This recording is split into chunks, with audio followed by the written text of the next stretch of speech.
Kasi malaki naman po kasi yung contribution niyan para ang gusto ko lang po ma-aside diyan sa makita rin ng mga younger generation. Wow, medyo imposible yan. Ito ay replica or Anong bebenta mo?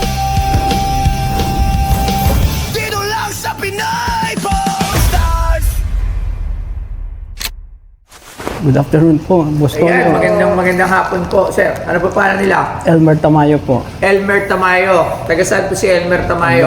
San Jose del Monte, Bulacan po. Oh, SDBM. Bakit tayo doon? Ano po ang sadya nyo ngayong araw na to dito sa PP Stars or Pinoy Pawn Stars?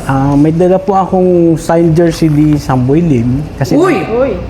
nakita ko po kasi nung nag-open tong museum nyo, nakita ko doon sa interview ni Julius Babaw na may mga jersey. So sabi ko, Yes. baka pwede itong kay Samboy Lim.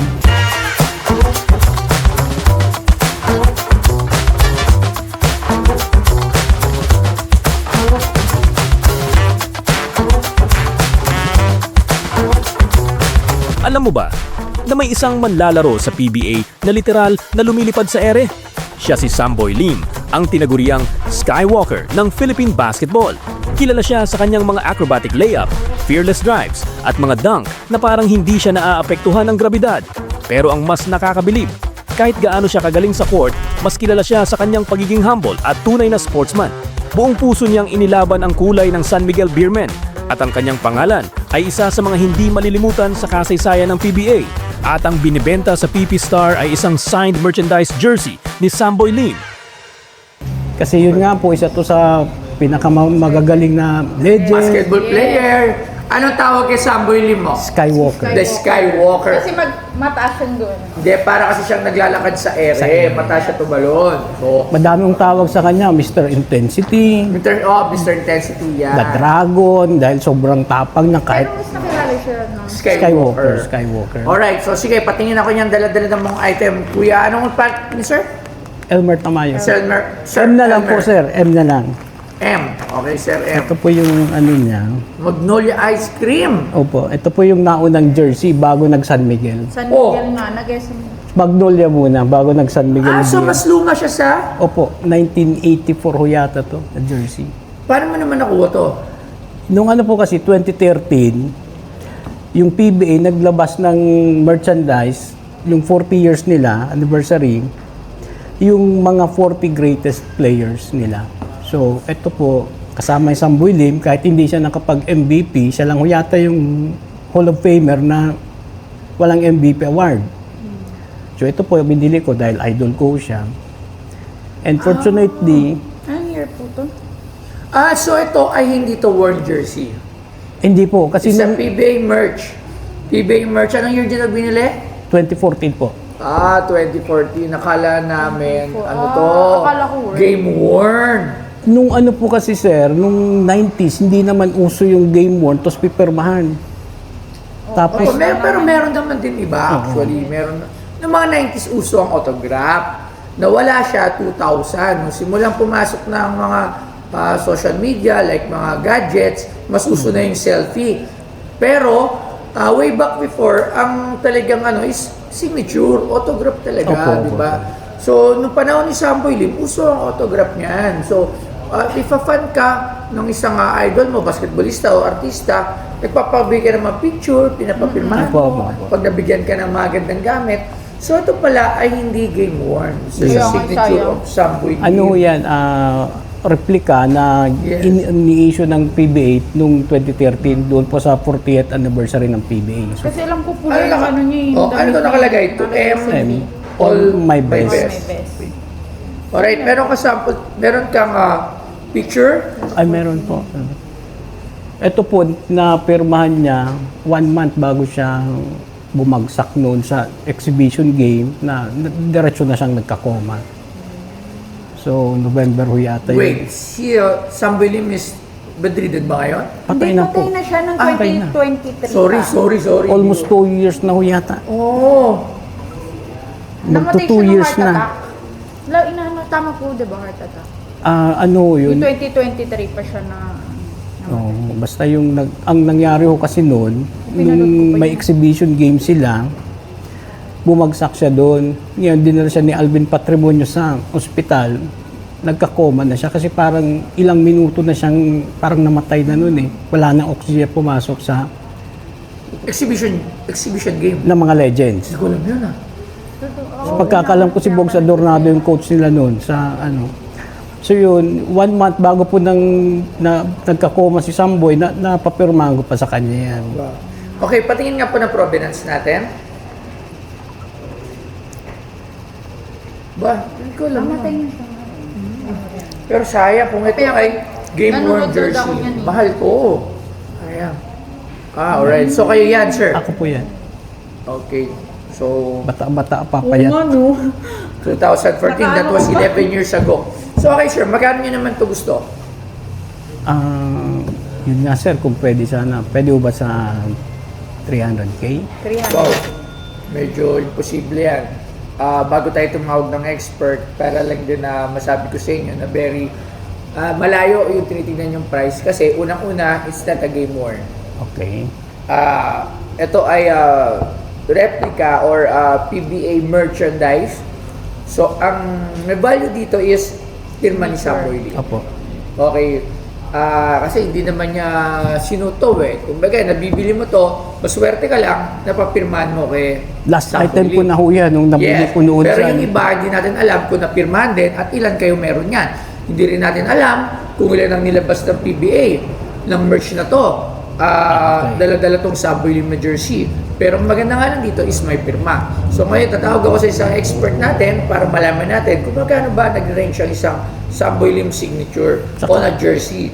Not game-worn jersey. Kasi iba po talaga ang game-worn jersey. Pag sinabi mo talaga game-worn jersey, medyo mataas talaga yan. Lalo na at mga PBA legend like Samboy Lim. At wala na rin siya dito sa atin. Kaya medyo talagang mahal na, di ba? Hello sir, meron tayo tinawagan natin ng expert na si basketball expert na si Sir Messina. Ayan po. So dapat kasi binubuksan na natin yun. So ayan. Sir, ito lang meron kasi tayo dito PBA merch. Okay. At may pirma ni Sir Samboy Lim.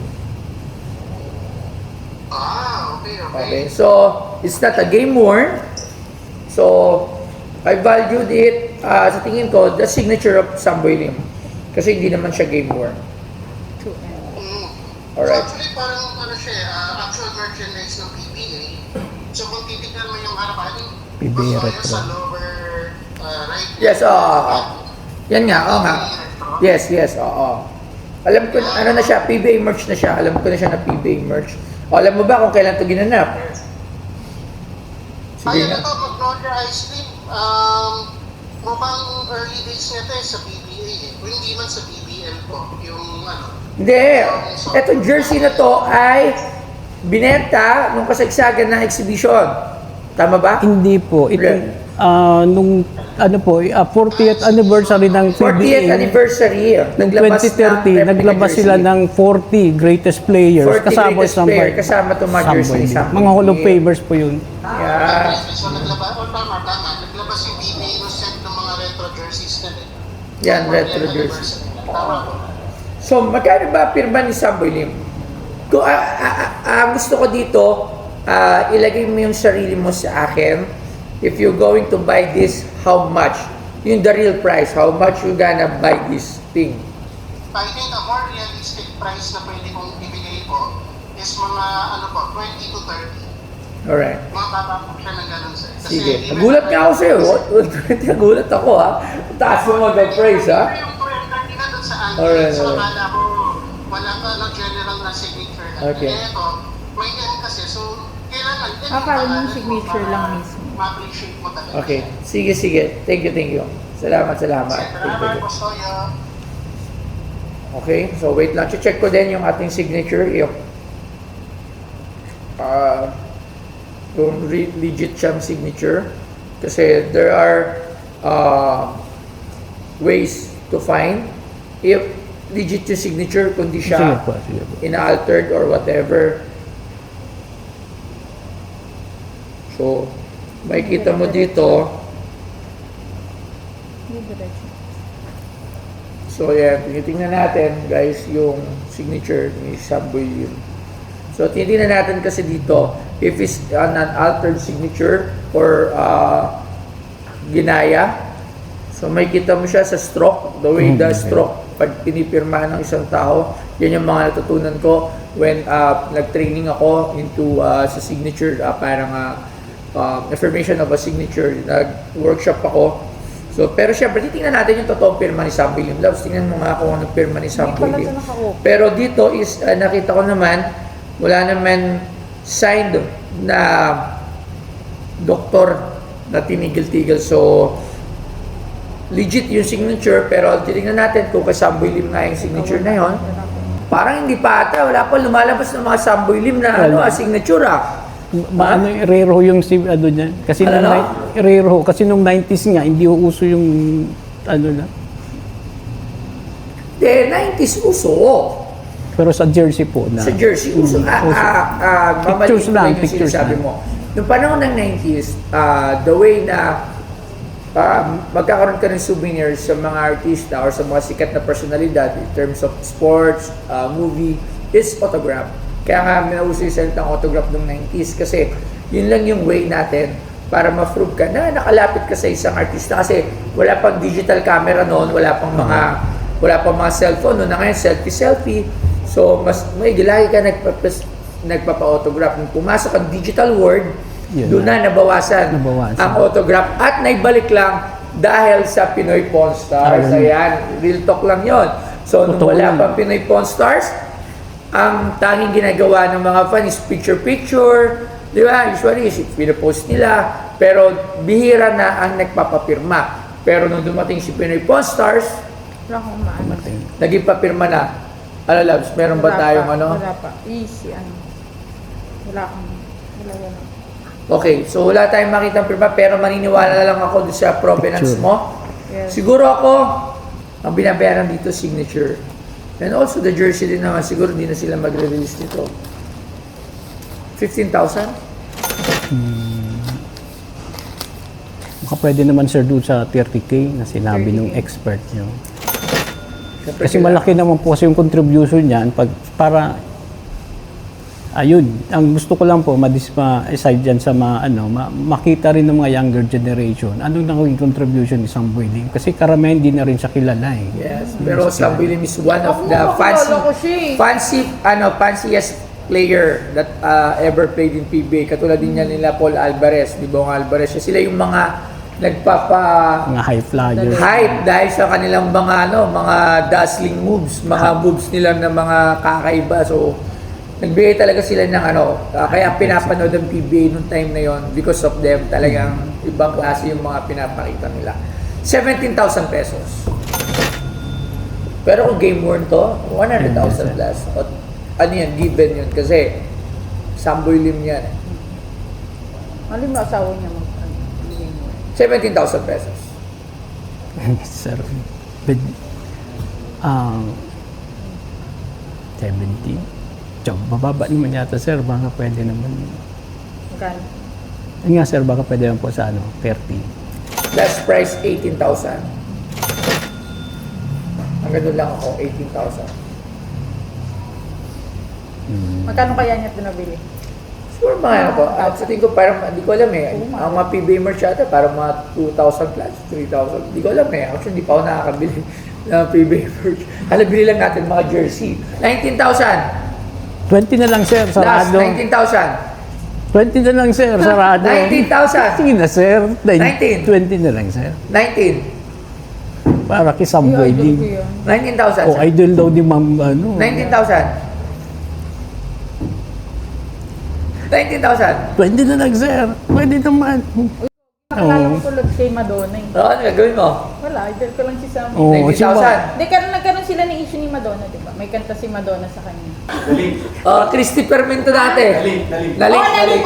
Ayaw maniwala. Sige, 20,000 dahil Sige po. kay Mrs. ko, bibili ko na ito ng 20,000. Para Maraming salamat. Sige, Saka para maalagaan din po. Sige. Maraming salamat po. Thank you po. Thank you. Magandang hapon po. Ako po nagpapasalamat kay Boss Toyo At dahil po binili po yung jersey, ang pinaka-objective po niyan, ba't ko siya binenta, ay para hindi makalimutan, lalo na yung mga younger generations, yung contribution ni Samboy Lim sa Pilipinas at sa mga Pilipino, hindi lang po dahil sa pag-represent niya sa international basketball competition, pero siya po ay naging inspirasyon para magkaroon tayo ng Samboy Lim Law. Salamat po.